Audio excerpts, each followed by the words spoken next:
What's going on, guys? Seth and Chevy here. We just watched episode 20 of season 1 of Delicious in Dungeon. We're going to be going full spoilers ahead, so hopefully you've watched this episode, and we'll do a very brief recap. Chevy, you want to go over the major plot points of what happened in this episode? They start off by making it to the room in which they originally fought the dragon.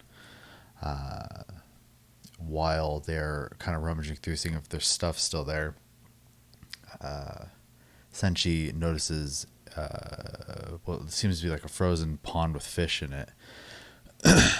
When they go to get to the fish, they disturb what happens to be an ice golem, which is just a collection of water that has one of Senshi's old, I think they're totems.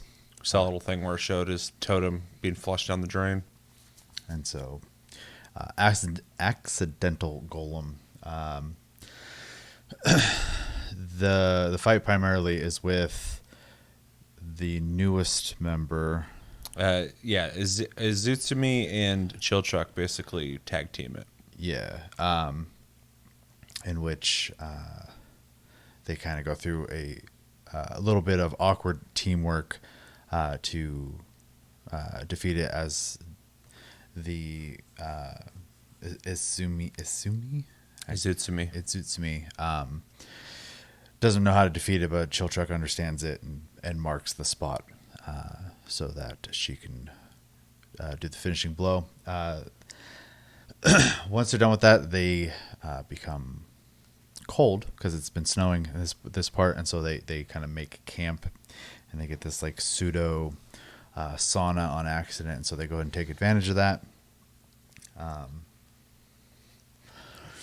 Let's see, they make like a fish soup or stock or something like that with a egg custard, and I don't remember if there's anything else important in that part or not.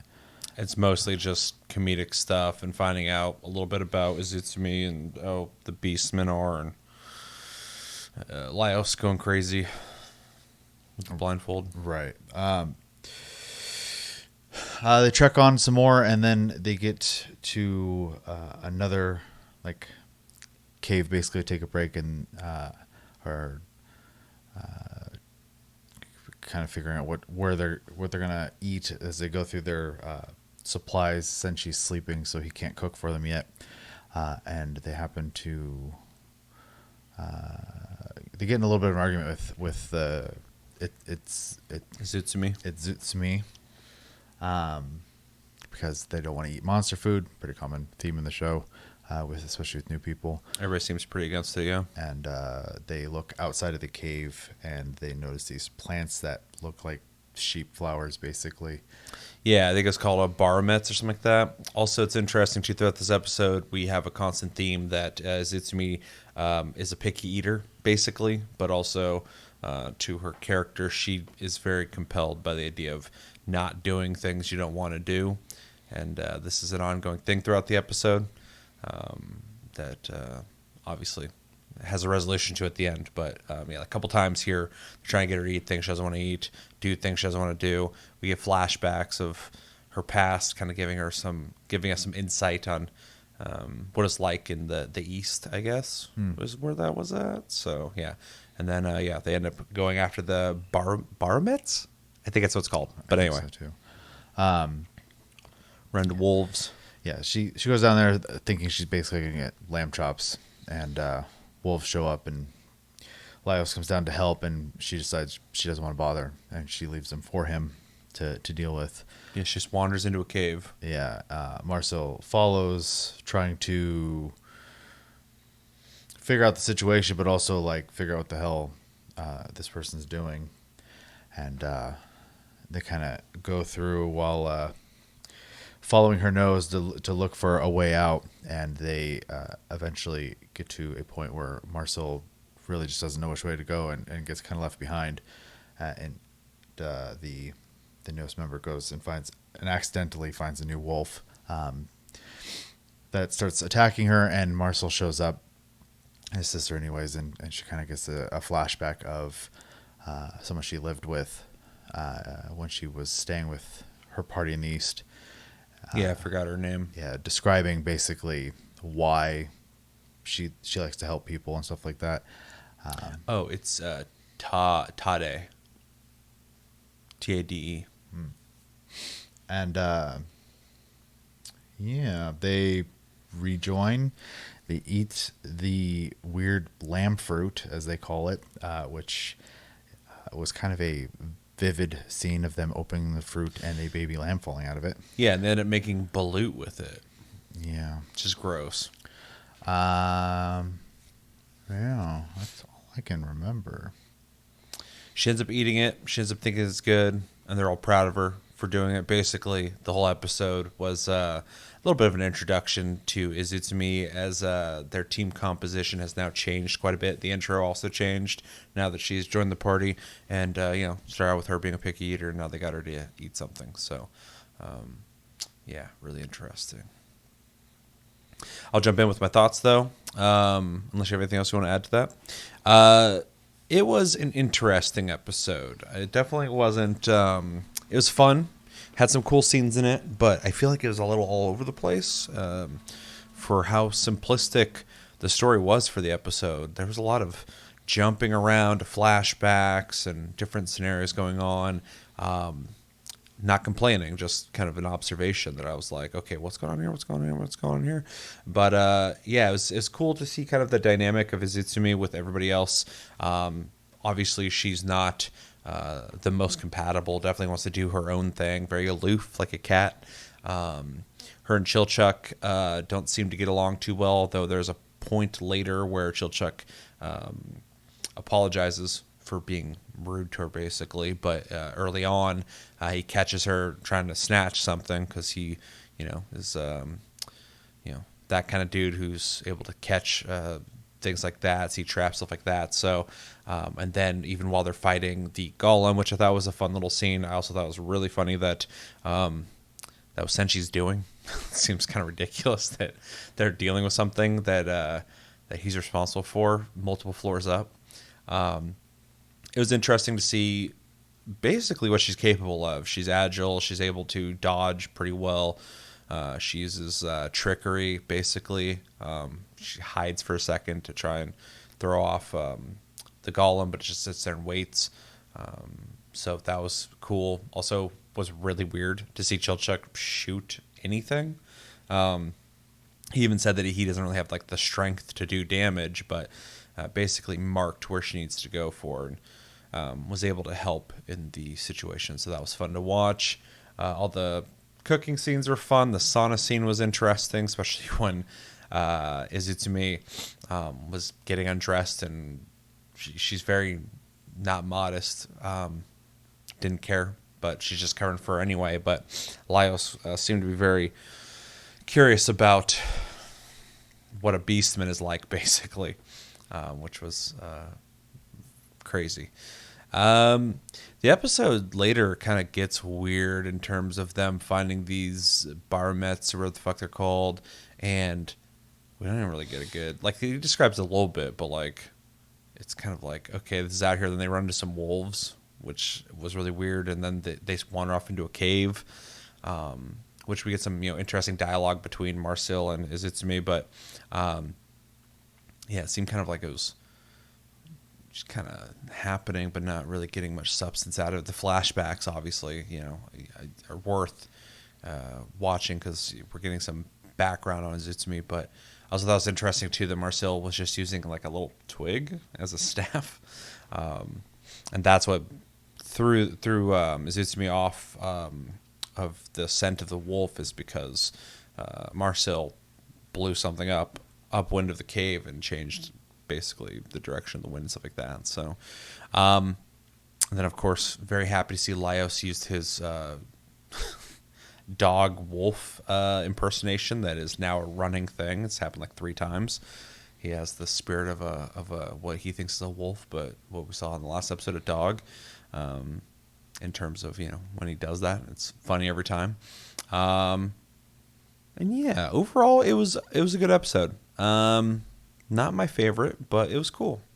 I feel like it was necessary because now that we got a new enough member that they're in the intro of the show now, I think we needed some, like downtime kind of to see what they'll be like with the rest of the group. And we saw that even though they are rough to be around, our main party is resilient enough to stick around and keep, trying to be, friendly with her enough to finally break the ice enough that, they're getting a little friendlier. So that's good.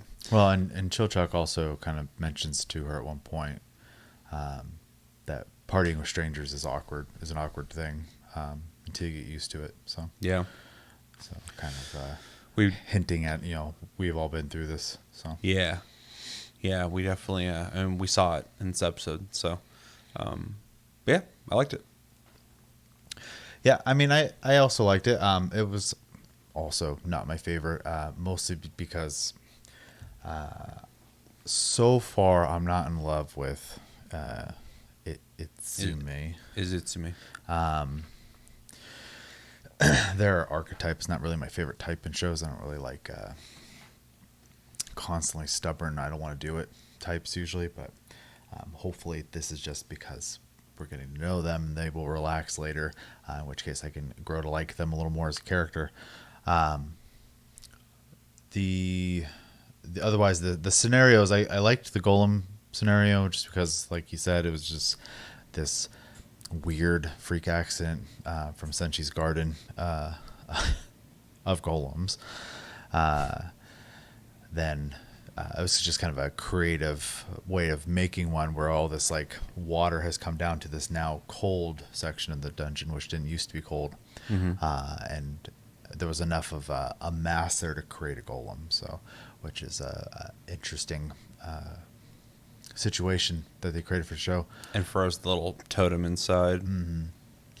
Yeah, it just basically gave an object that could make a life. So, or I guess animation.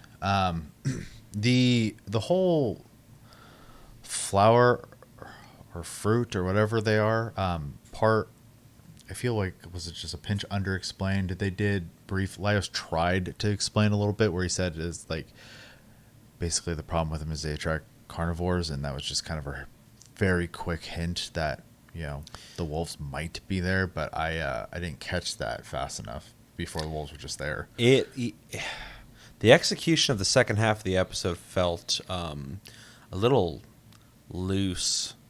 I don't want to say sloppy because I'm not trying to critique the episode that hard. I liked it, but Yeah.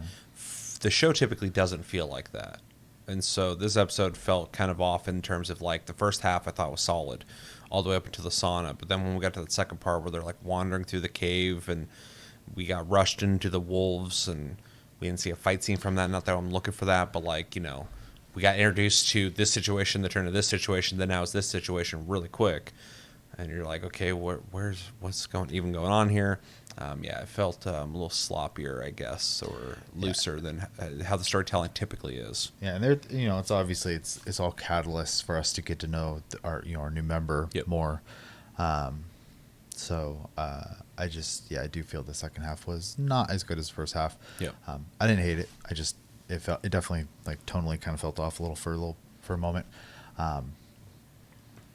Yeah. Other than that, I don't really have much more to add to it. Hopefully we can get back to mostly the main story after this. A little more, information obviously on our new person as we go forward as well is fine.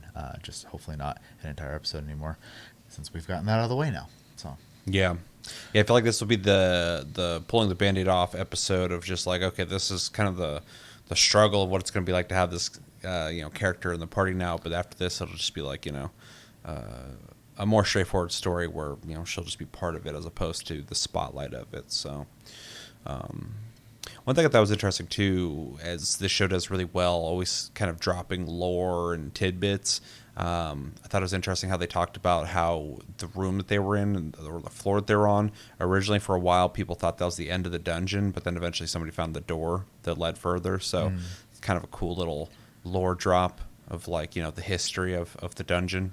I like that kind of stuff. So and also with their stuff still being there shows that people don't make it down there very often. So yeah, they said that it got ransacked, and I was like, do people make it down here? But then they said it was most likely monsters because they didn't take any like valuables. They just ate their food. Yeah. So that was interesting. Also, Laios said something about, I don't know if he was saying they do or he was hoping that the cleaners slow down because of the snow. Well, he was wondering if they do. Yeah. Because all their stuff hadn't been like dissolved yet. So that might be a hint at, not something necessarily important, but I like just all of the world lore and information in the show. So. It is world building really good. Yeah. So. Like I actually feel like I know a lot about the world without it sitting there doing a bunch of exposition or like, just explaining. Like there's always these little things that they kind of explain their world to you that I think is always super clever. So. Yeah. Yeah. Anything else? All right. Well, let us know in the comments what you guys think of this episode. What were some of your favorite parts, biggest highlights, maybe something in the episode we didn't talk about. There was a lot of little things in this episode we might have missed there or didn't mention. So if there's something you want to throw in the comments, it's not a spoiler, please, for something later on. But, something you noticed that we didn't talk about or you want to talk about, say it in the comments. And like I said before, please no spoilers. We have not read the manga. We're moving through this anime blindly. So that's how we want to do it. It's more fun that way. So please respect that. And thank you for that. And yeah, stay tuned. We'll of course be doing the next episode of this when it comes out, but we're gonna go watch Kaiju number 8, and then I completely spaced that Demon Slayer started last weekend. We had a very busy last weekend. It's his birthday, so you still have time to give him a late happy birthday if you want to do that. But we will be watching Demon Slayer. We might watch episode 1 and 2 back to back and do a review of episode 1 and 2. Unless we get some time, we'll knock that out. But it's coming, so stay tuned for that. And yeah, thanks for watching. I've been Seth. This has been Chevy, and we'll talk to you guys later.